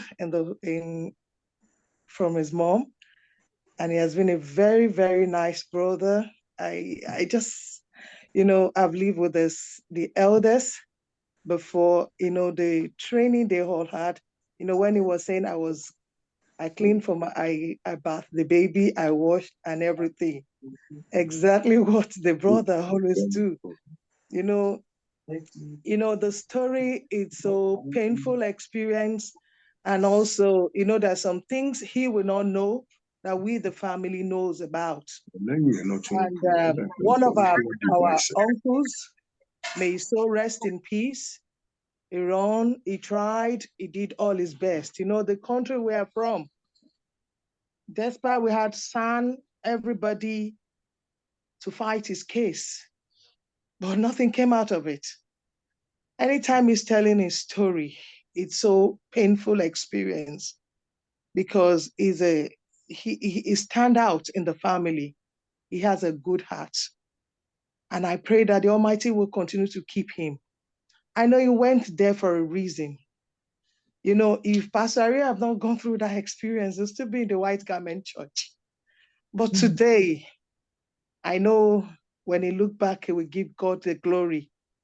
It's a painful experience to listen to his story. In fact, I call others can't listen to the story because they said they can't stand hearing him or the story. So some of them were here, but they left. It's so painful that we have no justice in our country.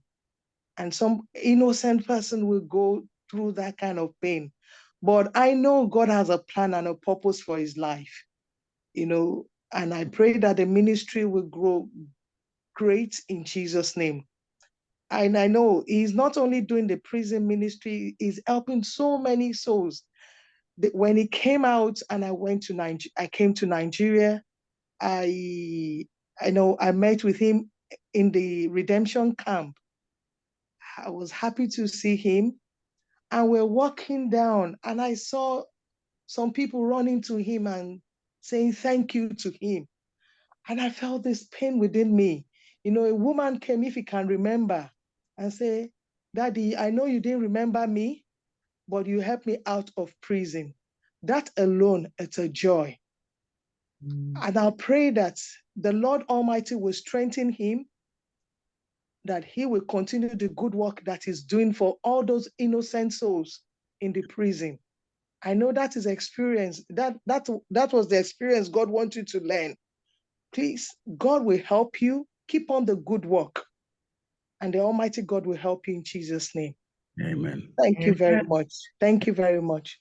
Thank you, Toya. Thank you so much, Toyin. Thank you. Yes, thank you so much.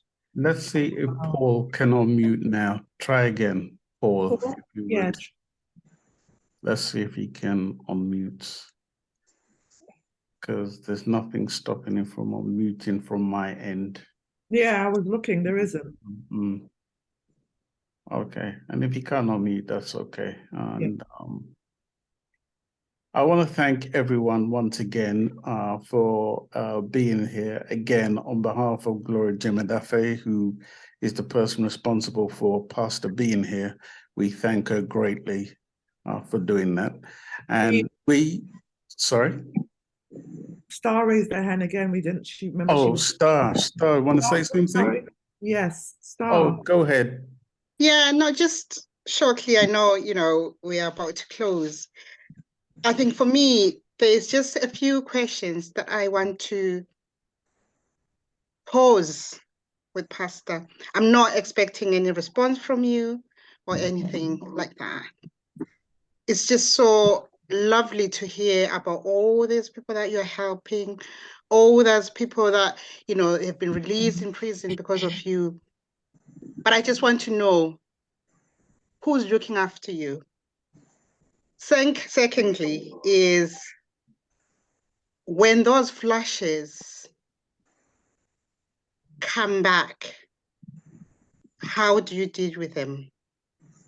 And also, the expectation from everyone of what a wonderful man you are, how strong and how loving you are. But inside, there are some issues that you need to deal with them. And I think for me is taking a step back and reflecting and looking at everyone that you've helped. And maybe it might not be the time now, but when that time comes to look after you, you need to step back completely and look after yourself. Thank you. Please, can I make a little response? Yes. Now, I remember about 10 years ago, somebody who is very rich, saw me in the church with my children and called me. He had done some investigations at my back. Rich man. And he called me and he said, Pastor Popoola, I heard that you're not working and you're not earning an income. I said, yes. So he said, and you're going all about? I said, yes. Said, who pays your bill? So I pointed to heaven. He said, who sustains you? I pointed to heaven. And it has been a question. My life is mysterious to me. I told God as I was leaving prison, I am selling off my life to you. If you can take care of me, whether you take care of me or in any way, I've sold my life to you. Now, I left prison in February. I shared my testimony in March. As I finished sharing that testimony, somebody wrote a piece of paper and passed it through from the congregation and got to me. Dropped a phone number and said I should please see him. I saw him, we spoke, and the man said, what exactly is going on? And I told the man, God is my supplier. A month later, the man bought me a brand new car. Wow. Now, that was a proof that God is able to sustain. God has brought so many people into my life. When I am to pay the school fees of my children, a week, 2 weeks to pay. Some people will just say, oh, we had your testimony somewhere. And God said I should pay you. I should send this money to you. That money will pay the school fees of my children, will sustain me. When it looks like it's going to finish, another one will drop. That has been the system for 19 years. I am living in an estate that a plot of land is sold for.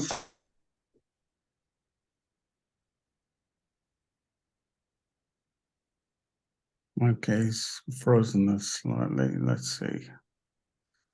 I am in one day, we had 2 cars that is given to us. I had tried once to work. A friend of mine made me a director in his company. I was going there for 4 weeks. The very day I was to collect salary, God asked me, what are you doing here? I said, I have come to. I couldn't finish my statement. And God said, what do I ask you to come and work here? Wow. If you don't leave this place, I'll deal with you and I will drown this company. It was from the park I left. I didn't collect the salary up till today. That's about 17 years ago. When you see the sustaining grace of God, you will not bother to say you are looking for anything. Just last year, I received 2 cars gift. There are times I get hungry. Doesn't bother me. Looking unto Jesus, the author and finisher of my faith. My children, today, all of them are master degree holder. Me and my wife sent them to school. I don't know the source of my sustenance. Today, my account can be read. Tomorrow, it will be filled. The sustaining grace is from God. That's number one. Number two, on whatever on my heart, concerning my heart, one of the principles of my life is that you must be empty and light for you to move forward. You must be completely empty. That's why if I have issues with you, I can be blunt, we will drag it, but once I make a turnaround, I'm not remembering again. I make sure I empty my heart at every time so that there's no room for animosity, there's no room for grudge. One of the greatest problems and sustainers of mental health is ability to sustain grudge and malice. You don't forgive others, you don't forgive yourselves, it will create a mole in your life. My major focus is when like my wife, it's a principle. When there's issue, and I kept telling my wife, you don't need to brainstorm. What is the next thing? What is the solution?